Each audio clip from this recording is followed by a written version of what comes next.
एक हमारा यहाँ पे प्रोग्राम रखा गया है छोटे इमामबाड़े में, आतंकवाद क्या है, आतंकवाद से हम क्या समझते हैं, ये चीज़ जानना हमारे लिए बहुत ज़रूरी है। आतंकवाद किसी एक पर्टिकुलर के साथ जुल्म करना नहीं है, पूरी इंसानियत के साथ अगर कोई जुल्म होता है, कोई दहशतगर्दी की जाती है तो उसको आतंकवाद कहते हैं। आतंकवाद से रिलेटेड बहुत से कानून बने हैं, बहुत से कानून तमाम मुल्कों में बने हैं और इन चीज़ों पे ख़त्म करने के लिए भी बहुत सी चीज़ें कोशिश की गई हैं, लेकिन आतंकवाद को ख़त्म नहीं किया जा सका है। इसके पीछे वजह यह है कि जो भी इसके पैरोकार हैं वो किसी न किसी लेवल पे इसको चाहते हैं कि ख़त्म ना हो। आतंकवाद का मीनिंग अगर देखा जाए कानून के हिसाब से तो मजलूमों पे जुल्म करना और देश की अखंडता, एकता और जिसको हम इंग्लिश में सॉवरेनिटी बोलते हैं, सेकुलरिज्म बोलते हैं, एक समाज जिसको बोला जाता है, इस चीज़ को ख़त्म करने के लिए जो एक प्रोपेगेंडा चलाया जाता है, एक बड़े लेवल पे मैस्कर इंसानियत को कत्ल किया जाता है, वो आतंकवाद है।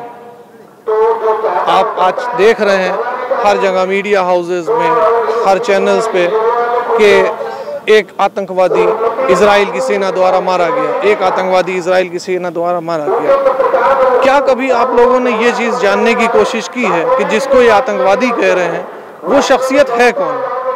वो शख्सियत हसन नसरुल्लाह उसका नाम है। वो हिजबुल्लाह एक ऑर्गेनाइजेशन है लेबनान की कि जो लेबनान पे, फ़लस्तीन पे, गाज़ा पे, सीरिया के कुछ ममालिक पे जो इजराइल और उससे संबंधित ताकतें जुल्म कर रही हैं उसके खिलाफ लड़ रहा था। वो शख्सियत को ये दिखाया जा रहा है कि वो आतंकवादी था। यही शख्सियत को अगर आप फ्लैशबैक में जाएं तो आप देखेंगे कि इसने IS का खात्मा किया, इसी से ही IS का लड़ाई हुई जिससे वो इराक़ में कब्जा नहीं पा पाए। आज IS को कोई नहीं पहचानता।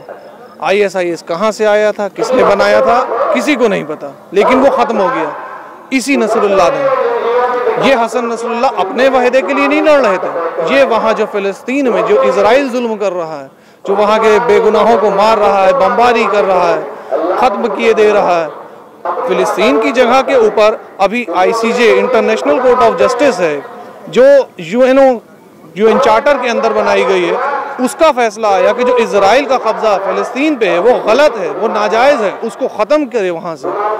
उसके बाद भी आज भी इजराइल फ़लस्तीन के ऊपर, लेबनान के ऊपर कब्जा करना चाह रहा है। तो आतंकवाद कौन है, आतंकवादी कौन है? वो जो मजलूम के लिए लड़ रहा है या वो जो मजलूम पे जुल्म कर रहा है? आवाम सब जानती है, वो समझ सकती है, ज़रूरी नहीं है कि उसको हर चीज़ बताई जाए। वो देख सकती है कि कौन जुल्म कर रहा है, जो जुल्म करता है उसको आतंकवादी कहा जाता है। अभी एक सवाल था ना कि क्या है आतंकवाद, तो आतंकवाद का मतलब होता है जो जुल्म होता है, जो जालिम होता है। दौरे करबला में यजीद जो उस टाइम शाम का बादशाह था, उसने इमाम हुसैन को, उनके 72 शहीदों को शहीद किया, वो आतंकवादी था। अगर आप इस्लामिक हिस्ट्री पढ़ें तो आपको खुद ही पता चल जाएगा कि आतंकवाद क्या है और कैसे आतंकवाद को इस्लाम से जोड़ा गया। मैं सिर्फ इतनी गुजारिश करूंगा सुनने वालों से कि जो हजरात भी सुन रहे हैं वो बाद रसूल जो हालात पैदा हुए उन पे एक बार रोनुमा हो जाए, उसको पता चल जाएगा कि वाकई में आतंकवाद को मुसलमान से क्यों जोड़ा गया, आतंकवादी कौन थे और मजलूम कौन है, ये वो खुद समझ सकता है। मुझे और कुछ नहीं कहना है।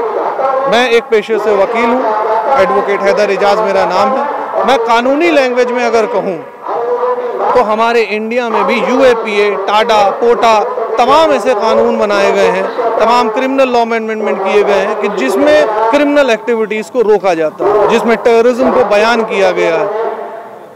वो लोग जो इस पार्ट में हो रहे हैं उनको सज़ा दी जाती। मेरे इंडियन कानून से भी गुजारिश है कि जो लोग आतंकवादी गतिविधियों में हैं, चाहे वो जिस धर्म के हो, जिस चोले के हो, जिस रिलीजन के हो, उनको अरेस्ट करें, उनको सज़ा दें ताकि इंसानियत की जीत हो और हैवानियत का खात्मा हो।